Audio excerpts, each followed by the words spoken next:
Hello everyone, math वाला श्री सद्गुरु classes में आपका स्वागत है। आज हम आपको ईसा पूर्व और ईसवी सन के बारे में बताएंगे। आइए देखते हैं वर्ष की गणना। इसमें क्या है आपका ईसा पूर्व जिसे हम बीसी कहते हैं और ईसवी सन जिसे हम एडी कहते हैं। देखिए वर्तमान में वर्ष की गणना ईसाई धर्म के प्रवर्तक ईसा मसीह के जन्म की तिथि से की जाती। इस समय प्रेजेंट टाइम में या वर्तमान में हम वर्ष की गणना या हमारे जो भी कैलेंडर इत्यादि बने हुए हैं सभी ईसा मसीह के जन्म की तिथि के अनुसार ही बने हुए हैं। इसलिए सबसे पहले हम ऐसे महान व्यक्ति का परिचय जानते हैं। देखिए इनका परिचय क्या है। इनका प्रारंभिक नाम यीशु था। इन्हें जीसस क्राइस्ट भी कहते हैं और इनका नाम बाद में ईसा मसीह पड़ा।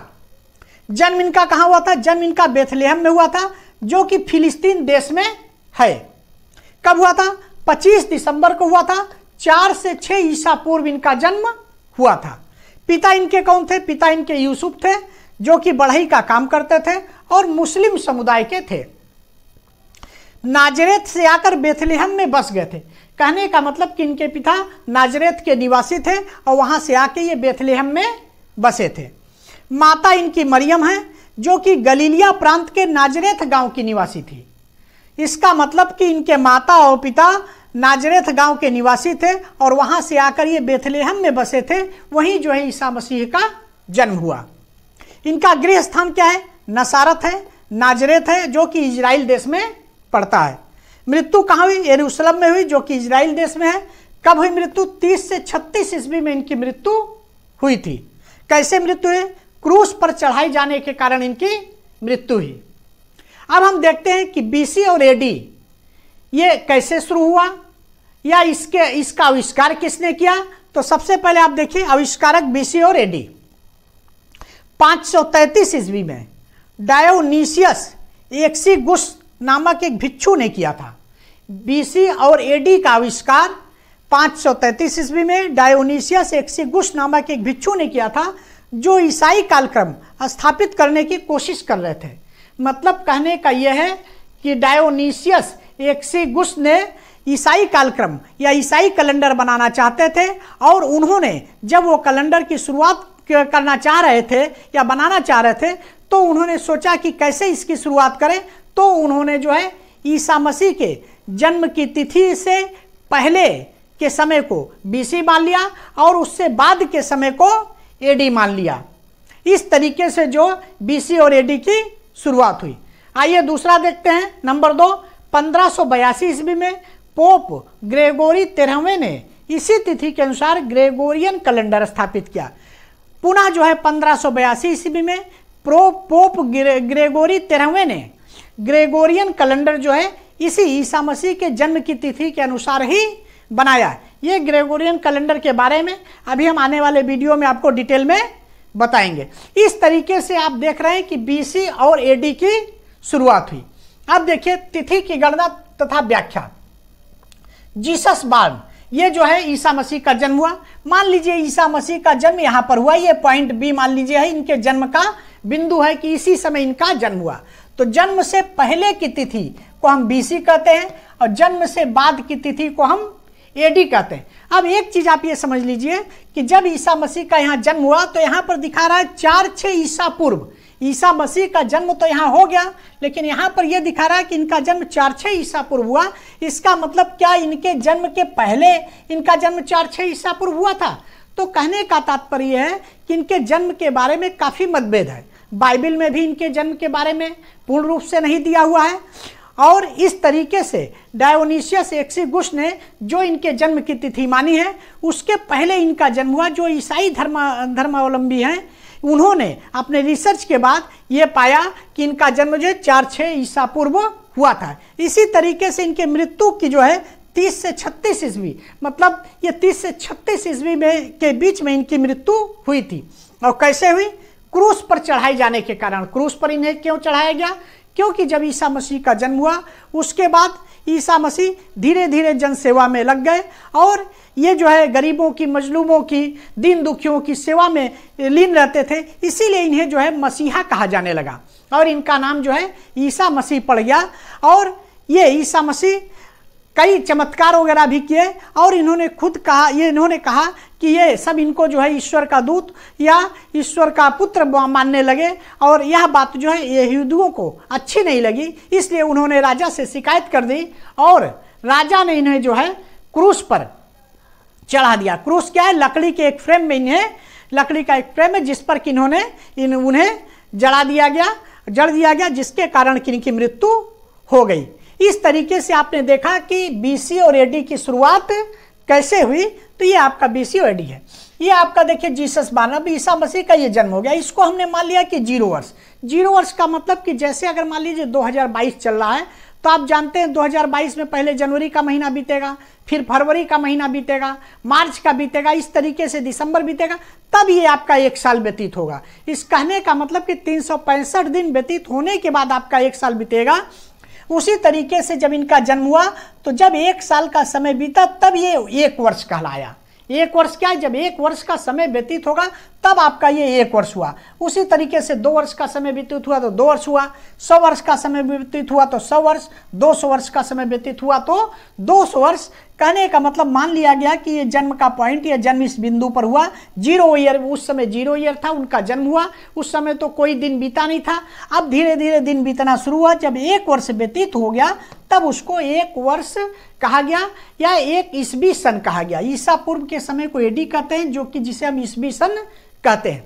और उसी तरीके से इनके जन्म के 1 वर्ष पहले के समय को इस ईसा पूर्व कहा गया, जिसे कि हम बीसी कहते हैं। 1 वर्ष, 2 वर्ष, 3 वर्ष। आइए देखते हैं ईसा मसीह के जन्म के पूर्व की सभी तिथियां, जन्म के पहले की या जन्म के पूर्व की सभी तिथियां ईसा पूर्व, इसे 60 में ईस्वी पूर्व भी लिख सकते हैं। ईसा पूर्व ईसा से पहले मतलब ईसा मसीह के जन्म के पहले के रूप में जानी जाती हैं। ईसा पूर्व को अंग्रेजी में बिफोर क्राइस्ट, बिफोर क्राइस्ट मतलब ईसा पूर्व की तिथि का मतलब कि बिफोर क्राइस्ट, उनके जन्म से पहले की तिथि। इसे हम B.C. भी लिख सकते हैं, केवल आप BC भी लिख सकते हैं। इस तरीके से कहा गया। और इसी को बिफोर क्राइस्ट की तिथि को कहीं कहीं BCE, before common era, BCE से भी प्रदर्शित करते हैं। Before common era, before common era का मतलब क्या हुआ? सामान्य संवत पूर्व। इसको 60 में सामान्य संवत पूर्व कहा जाता है। तो आप देखिए, जो ईसाई धर्म को मानने वाले थे या ईसाई धर्म से संबंधित देश थे, वहाँ तो ये BC, बिफोर क्राइस्ट कहा गया। और जो ईसाई धर्म को मानने वाले नहीं थे या ईसाई धर्म से संबंधित या दूसरे देश थे, वहाँ पर ये जो है BCE के रूप में प्रचलित है, बिफोर कॉमन एरा।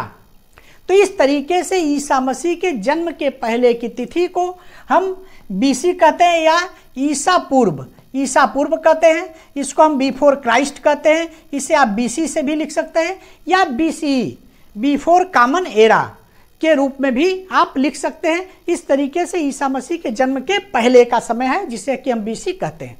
अब आप देखिए, ईसा मसीह के जन्म से लेकर उसके बाद की सभी तिथियों को ईस्वी सन, ईसा मसीह के जन्म से लेकर, कहने का मतलब जब ये जन्म हुआ इसके बाद की, यहाँ से लेकर इसके बाद की जितने भी तिथियां हैं उसे हम क्या कहते हैं? उसे हम ईस्वी सन आप कह सकते हैं, केवल ईस्वी भी कह सकते हैं। और इसे आप 60 में ईस्वी ई बना के 0 इस तरीके से लिख सकते हैं। ईस्वी सन को 60 में हम AD लिखते हैं। इसको हम कहते हैं एनो डोमिनी। ईस्वी सन को हम एनो डोमिनी कहते हैं, जो कि ईसा मसीह के जन्म के बाद की तिथि है। क्यों एनो डोमिनी कहा जाता है? एनो डोमिनी का मतलब होता है ईसा के जन्म के वर्ष, ईसा का जो जन्म हुआ उस वर्ष को एनो डोमिनी कहा जाता है। कहने का मतलब कि हमारे ईश्वर का वर्ष। ईसाई धर्मावलंबी या ईसाई धर्म को मानने वाले जो है कहते हैं कि ये हमारे ईश्वर का वर्ष है, क्योंकि ईसा मसीह को ये मसीहा मानते हैं, ये ईश्वर का पुत्र मानते हैं, इसलिए कहते हैं कि हमारे ईश्वर का वर्ष है या ईसा के जन्म के वर्ष, इसे एनो डोमिनी कहा जाता है। इसे AD या CE, इसे अब देखिए जन्म के बाद के समय को AD या CE, कॉमन एरा या सामान्य संवत, इसे 60 में सामान्य संवत के नाम से भी जाना जाता है। जैसे ऐसे देश जहाँ की जो कि ईसाई धर्म जहाँ पर नहीं है या जो ईसाई धर्म में विश्वास नहीं रखते हैं, वो उसे AD ना कह के CE भी कहते हैं। इस तरीके से तमाम देशों में ईसा के जन्म के बाद के समय को एडी कहा जाता है, और कुछ ऐसे देश हैं जहाँ पर कि वहाँ वो सी भी कहा जाता है। ईसा के जन्म के बाद के समय को सी मतलब कहने का एक कॉमन एरा भी कहा जाता है। इस तरीके से आपने देखा ईसा मसीह के जन्म के बाद के समय को ईसवी सन या केवल ईसवी या ईसवी ऐसे आप लिख सकते हैं कहा जाता है, उसे हम एनो डोमनी या एडी कहते हैं। और ईसा मसीह के जन्म के पहले के समय को हम ईसा पूर्व कहते हैं, इसे ईसा पूर्व या बीसी बिफोर क्राइस्ट आप कह सकते हैं, या अन्य देशों में बीसीई भी, कुछ जगह बीसीई भी कहा जाता है। तो आपने देखा कि जब ईसा मसीह का जन्म हुआ तो जन्म के बाद जब 1 वर्ष व्यतीत हो गया तो उसे हम 1 एडी कहते हैं, और जब उसके 1 वर्ष पहले के समय को 1 बीसी कहा जाता है। ये देखिए 1 एडी मतलब ये प्लस में चल रहा है, 1 वर्ष 2 वर्ष 3 वर्ष 4 वर्ष, और देखिए पहले का जो समय है वो माइनस में चल रहा है, 1 वर्ष फिर उसके पहले आ गया, 2 वर्ष 3 वर्ष 100 वर्ष, वो मतलब पहले आता था माइनस में, जो है विपरीत दिशा में चल रहा, और ये जो है सीधे दिशा में चल रहा है। इसीलिए इसको जो कि पॉजिटिव डायरेक्शन कहा गया, इसको निगेटिव डायरेक्शन कहा गया है। अब आइए आगे देखते हैं। ईसा मसीह का जन्म जिस वर्ष हुआ था उससे 1 वर्ष पहले के समय को 1 बीसी, जिस वर्ष ईसा मसीह का जन्म हुआ था उससे 1 वर्ष पहले के समय को 1 बीसी कहा गया, तथा उससे 1 वर्ष बाद के समय को 1 एडी कहा गया, और 1 वर्ष बाद के समय को 1 एडी कहा गया, और इसे परंपरागत रूप में स्वीकार किया गया। कहने का मतलब कि जब ईसा मसीह का जन्म हुआ था उससे 1 वर्ष पहले के समय को 1 बीसी कहा गया, और 1 वर्ष बाद के समय को 1 एडी कहा गया, और इसे ही परंपरागत रूप में स्वीकार किया गया, इसे ही पूरी दुनिया मानती है, और इसी के अनुसार हमारे जितने भी कैलेंडर या कालक्रम इत्यादि बने हुए हैं सब इसी जन्मतिथि के अनुसार ही बने हुए हैं। कभी कभी अंग्रेजी के बीपी अक्षरों का प्रयोग भी होता है, जिसका मतलब है बिफोर प्रेजेंट। बीपी अक्षरों, कहीं कहीं आप देखेंगे बीपी अक्षरों का भी प्रयोग होता है, उसका मतलब बिफोर प्रेजेंट का मतलब वर्तमान से पहले, जैसे कह दिया गया 445 बीपी, इसका मतलब कि प्रेजेंट टाइम से 445 वर्ष पहले। इस तरीके से कहीं कहीं आप बीपी अक्षरों का प्रयोग भी देखेंगे। तो इस तरीके से आपका बीसी था, एडी था और बीपी था कि इन अक्षरों का क्या मतलब है, कैसे, उसी तरीके से आपका बीसीई है और सीई है। इस तरीके से इन सब अक्षरों का क्या मतलब है ये आपने इसमें देखा, और सभी में क्या अंतर है इसको भी आपने देख लिया। अब देखिए लिखने का तरीका क्या है। एडी लिखने के लिए तिथि से पहले एडी लिखा जाता है। जब आपको एडी लिखना होगा तो तिथि से पहले, जैसे देखिए 2022 है तो एडी 2022, उसी तरीके से 2021 है तो एडी 2021, एडी 2019, एडी 1550 इत्यादि। इस तरीके से जब आपको एडी लिखना है तो जो सन है उसके पहले लिखा जाएगा, और जब बीसी लिखने के लिए तिथि के बाद में बीसी जोड़ा जाता है। जैसे देखिए आपका 245 बीसी, 365 बीसी, 475 बीसी, इस तरीके से बीसी लिखने के लिए आप जो भी सन आपका उसके बाद आप बीसी जोड़ेंगे। लेकिन सामान्य भाषा में हम जो है सन को लिखने के बाद ही लिखते हैं 2022 ईस्वी पूर्व या 2022 ईस्वी सन या 2022 ईस्वी। इस तरीके से सामान्य भाषा में हम इसी तरीके से लिखते हैं। इस तरीके से आपने देखा कि बीसी क्या है और एडी क्या है, ईसा पूर्व और ईस्वी सन के बारे में आपको हमने बताया। ये टॉपिक आपका यहीं खत्म होता है। अभी आने वाले अगले वीडियो हम ईसा पूर्व और ईस्वी सन के बारे में एग्जाम्पल के द्वारा, कई एग्जाम्पल के द्वारा इसमें जो भी इसका डिफरेंस है, या कैसे हम अगर ईसा पूर्व का सन दिया हुआ है या ईसा के जन्म के बाद का समय दिया हुआ है तो उसे हम कैसे निकालेंगे, इसके बारे में हम आपको डिटेल में बताएंगे। मिलते हैं नेक्स्ट वीडियो में। Thanks for watching. Like, subscribe और शेयर जरूर करें।